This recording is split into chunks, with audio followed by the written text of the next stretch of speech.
એક ગામમાં 4 મિત્રો રહેતા હતા. તેમાંના 3 ખૂબ ભણીને વિદ્વાન થયા હતા. આમ તો તેઓ જ્ઞાનનો ભંડાર હતા, પણ તેમનામાં સામાન્ય સમજદારીનો તદ્દન અભાવ હતો.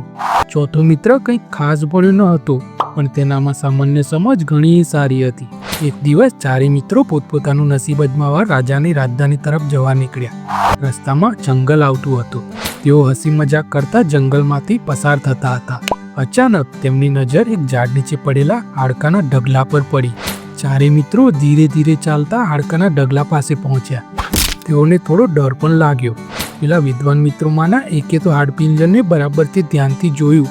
પછી બોલ્યો, આ કોઈ વાઘના હાડકા લાગે છે. હું મારી વિદ્યાના બળે આ હાડકાને એકબીજા સાથે ગોઠવી મરેલા વાઘનું હાડપિંજર તૈયાર કરી શકું તેમ છો. એમ કહી તેણે વાઘનું હાડપિંજર તૈયાર કર્યું. હાડપિંજર જોઈને બીજા વિદ્વાન મિત્રે કહ્યું, મારી વિદ્યાથી હું આમાં લોહી, માંસ, મજ્જા ભરી દઉં અને તેની પર ચામડી મઢી દઉં. એમ કહી તેણે હાડપિંજરને લોહી, માંસ, મજ્જા અને ચામડીથી તૈયાર કરી દીધું. આ જોઈ ત્રીજો વિદ્વાન મિત્ર બોલ્યો, મારી વિદ્યાથી આ વાઘને હું જીવતો કરી શકું. પેલો ઓછું ભણેલો ચોથો મિત્ર વિચાર્યું કે જો આ વાઘ જીવતો થશે તો કોઈને છોડશે નહીં.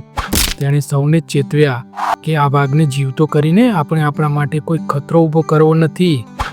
એક વિદ્વાન મિત્ર બોલ્યો, આ મૂર્ખ આપણી વિદ્યાની અદેખાઈ કરે છે. આપણે એનું કોઈ સાંભળવું નથી. બીજા 2 વિદ્વાન મિત્રોએ પણ તેની વાત સાથે સંમત થયા. પેલો ચોથો શાણો મિત્ર દોડીને દૂર ઝાડ પર ચડી ગયો.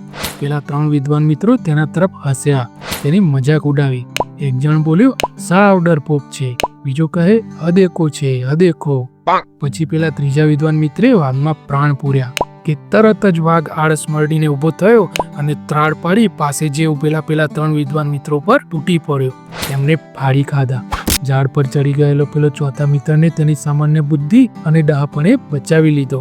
તો મિત્રો, આ વાર્તા આપણને શીખવે છે કે આપણી પાસે જે કોઈ જાણકારી કે જ્ઞાન હોય તેનો વગર વિચારે અને અયોગ્ય જગ્યાએ ઉપયોગ ન કરવો જોઈએ. તો મિત્રો, વાર્તા સારી લાગે તો લાઈક કરજો, ચેનલને સબસ્ક્રાઈબ કરજો. મળીશું બીજા વિડીયોમાં. જય હિન્દ, જય ભારત, જય જય ગરવી ગુજરાત.